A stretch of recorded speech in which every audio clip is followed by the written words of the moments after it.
आज के दौर में दो बहनें एक पेड़ से जाकर लटक जाती हैं, एक ही दुपट्टे के दो टुकड़े करती हैं, उसका दो फंदा बनाती हैं और दोनों पेड़ से लटक कर खुदकुशी कर लेती हैं। पुलिस आती है, पंचनामा करती है, लाश को उतारती है पेड़ से, इसके बाद मामले की तफ्तीश करती है। माँ बाप रोते हैं, चुन चुन कर और गिन गिन कर नाम बताते हैं, उनमें से कुछ को पकड़ लेती है। फिर लगा गरीब लोग हैं, पिछड़ा इलाका है, कौन यहाँ क्या देखने या बोलने आएगा। वो अपने काम में लग जाते हैं। दो लड़कियों की ज़िंदगी, दो मौत, शायद इतना मायने नहीं रखता। मुझे लगता है हमारे पूरे सोसाइटी के लिए मायने नहीं रखता। यही बड़े लोग हों तो हंगामा मच जाए, उसमें अपने आप को भी मैं पाक साफ नहीं कह रहा हूँ। हम लोग भी ऐसी खबरों के पीछे कितने कितने दिनों तक दौड़ते रहते हैं, हर बुलेटिन में करते हैं, लेकिन ऐसी खबरों पे कहाँ ध्यान जाता, क्योंकि इससे टीआरपी तो आती नहीं है। तो पुलिस को भी मालूम है कि यहाँ नेशनल मीडिया बाकी तो कोई आएगी नहीं, सब कुछ हो गया। अब अफसोस देखिए कि दो लड़कियां जिन्होंने एक दुपट्टे के दो फंदे बनाकर खुदकुशी की, एक बेर के पेड़ से लटक कर, उनकी मौत के बाद घर वालों ने नाम बताया, 3 लोगों को पुलिस उठा कर ले गई, लेकिन बाकी लोग आज़ाद थे।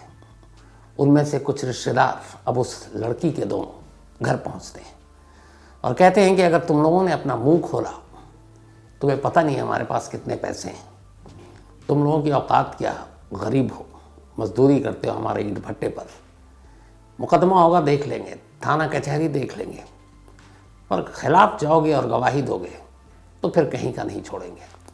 इतना धमकाया, इस बुरी तरह धमकाया कि दोनों बच्ची की मौत के 2 दिन बाद ही इन दोनों बच्चियों में से एक के पिता ने भी इस बार जाकर बबूल के पेड़ से लटक कर खुदकुशी कर ली।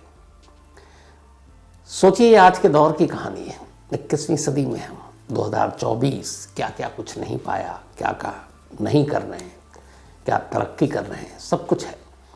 लेकिन लगता नहीं है कि ये जो मैं आपको सुना रहा हूँ ये किसी बहुत ही बाबा आदम के ज़माने की कहानी होगी। तब ऐसा हुआ होगा जंगल राज, राजा रजवाड़े के टाइम में, जहाँ पे कानून जंगल का राज हुआ करता है। लेकिन अफसोस और निहायत अफसोस इस बात की है कि जी नहीं, लीप ईयर 29 का होता है, 4 साल के बाद आया था, और ये उसी 29 फरवरी की कहानी है। उत्तर प्रदेश में एक जगह है हमीरपुर। इसी हमीरपुर में 2 परिवार दिवाली मनाने के बाद अपने घर से हमीरपुर के इलाके में पहुंचता है, और ये वहाँ पर एक घाटमपुर इलाका है, वहाँ मजदूरी करने के लिए चले जाते हैं। वहाँ पर बहुत सारी ईंट की भट्टियाँ, जहाँ ईंट तैयार होती है, उन ईंटों से बड़ी बड़ी इमारतें, कल कारखाने, उनकी बुनियाद रखी जाती है, बिल्डिंगें बनाई जाती हैं। तो ये देश को ही मजबूती देने का काम कर रहे थे अपने बनाए ईंटों से। तो जब ईंट भट्टी होती है तो उसी के आसपास मजदूरों की बस्ती होती है। तो ये 2 परिवार थे और दोनों करीबी रिश्तेदार थे। एक तरह से दोनों बच्चियां जो थीं वो फुफेरी बहन थीं। एक की उम्र 16 साल, एक की उम्र 14 साल, दोनों नाबालिग।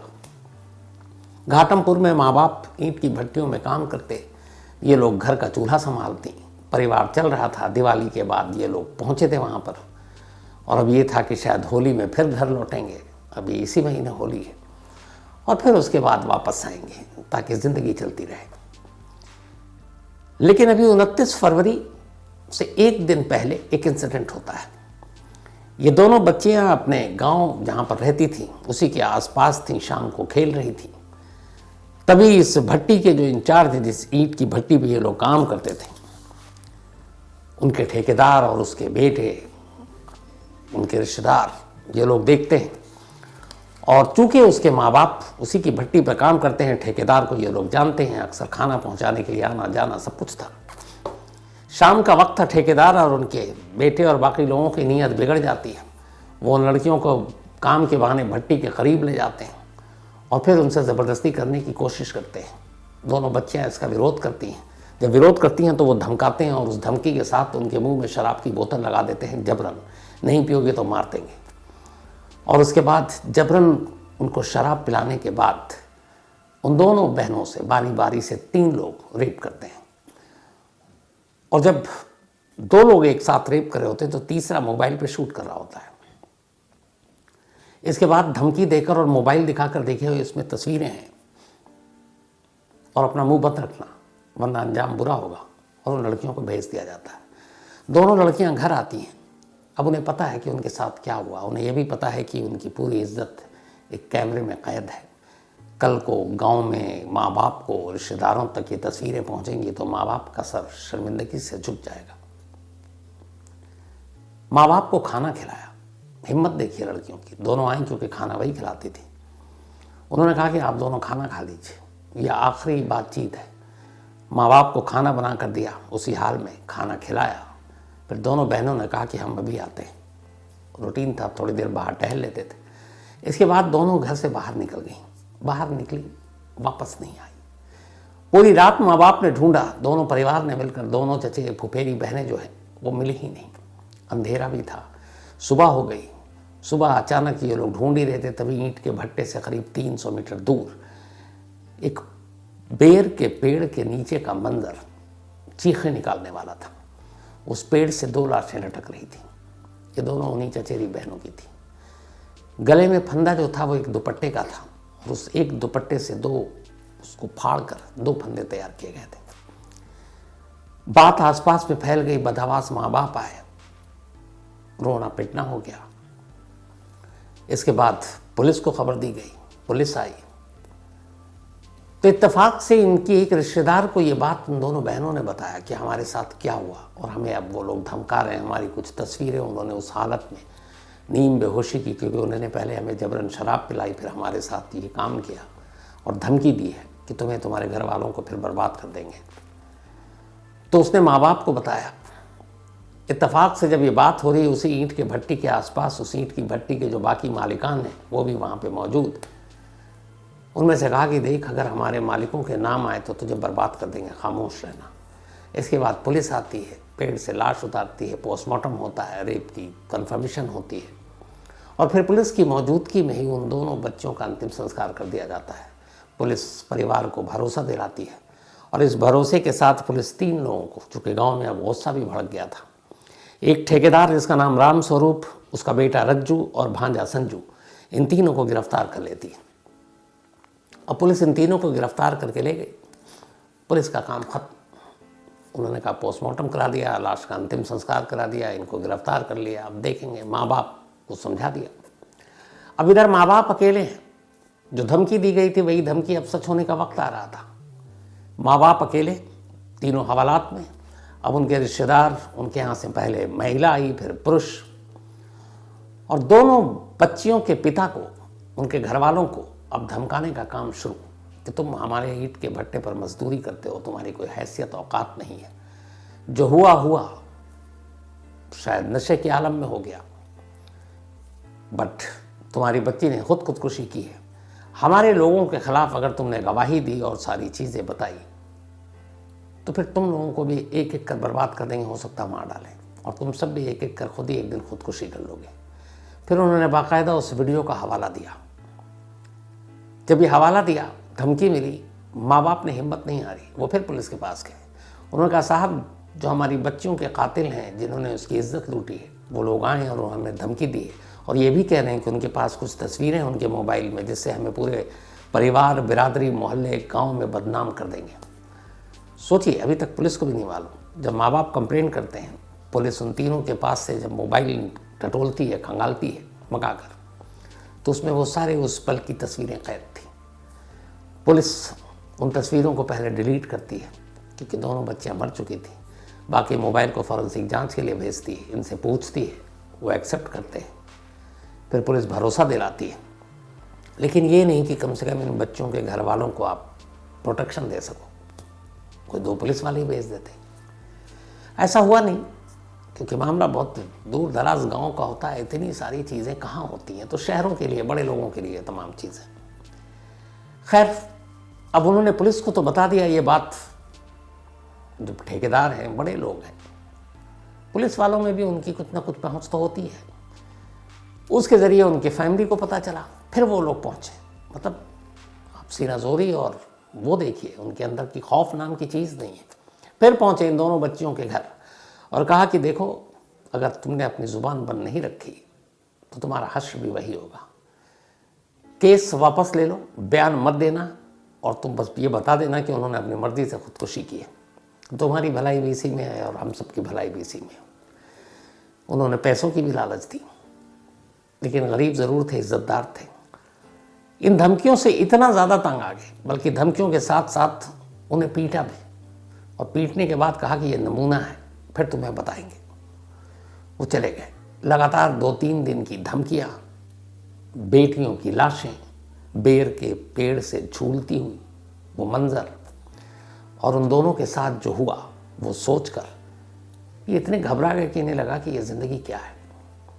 और इसी डर, खौफ और धमकी ने इनमें से एक बच्ची के पिता को तोड़ दिया। वो रात भर रोया। उसके बाद 2 मार्च की सुबह आई। 29 फरवरी को गांव ने बेर के पेड़ से 2 लाशें टंगी हुई देखी थी। 29 फरवरी को 2 मार्च की सुबह उस जगह से जहाँ से उनकी दोनों बच्चियों की लाशें टंगी थी, करीब 200 मीटर दूर एक बबूल का पेड़ था। सुबह जब किसान अपने खेत की तरफ जाने लगे, मजदूर ईंट भट्टे की तरफ जाने लगे सुबह सुबह, तो एक शख्स ने देखा कि उस बबूल के पेड़ पर एक शख्स लटका हुआ है। बदआवाज भागा, गांव को खबर दी, लोग आए, लाश उतारी गई। वो उन्हीं 2 में से एक बच्ची के पिता की लाश थी। 2 रेप, 3 मौत। किस लिए? इंसानी हवस के लिए। कायदे से ये सिर्फ 3 मौत नहीं है, इस पूरे परिवार की मौत है, क्योंकि उन्हें मालूम है कि उनकी 2 बच्चों के साथ क्या हुआ। जब तक जिंदा रहेंगे ये जख्म या गम भूल नहीं पाएंगे। और फिर ऊपर से एक पिता, लाचार, मजबूर बाप, उसने अपनी बेटी की तरह ही जाकर पेड़ से लटक कर जान दे दी। अब ये बताइए, एक पुलिस, उसे पता है इस गांव में क्या हुआ, एक पुलिस उसे पता है कि यहाँ गैंग रेप का केस है, एक पुलिस जैसे पता है उस गैंग रेप और धमकी की वजह से 2 बच्चों ने खुदकुशी की है, एक पुलिस जैसे पता है कि उसके घर वालों को भी धमकाया जा रहा है। और ये ना भी हो, आप आम केस उठा लीजिए, किसी भी मर्डर के केस में, किसी रेप के केस में ये होता है कि सामने वाली जो भी इसमें विटनेस है या फरियादी है या पीड़ित है, उसको धमकी मिलती है कि तुम पुलिस में बयान मत देना, बयान पलट देना, या तो आपको रिश्वत लालच दिया जाता है, या फिर आपको धमकी दी जाती है कि तुमसे बुरा कोई नहीं होगा, हम तो जेल में जा रहे हैं। ये बेसिक चीज़ें क्या हमीरपुर पुलिस को नहीं मालूम थी? अगर मालूम थी तो क्यों हमीरपुर पुलिस ने उन 2 बच्चियों के परिवारों को पुलिस सुरक्षा नहीं दी, जबकि जानते हैं कि उन्हें धमकियां मिल रही? उन्होंने कहा इस बात को, उसके बावजूद नहीं। और नतीजा ये कि एक बेबस, लाचार, मजबूर बाप इन धमकियों के आगे टूट चुका, जो अपनी शायद बच्ची की मौत से पहले ही पूरी तरह से टूट चुका था।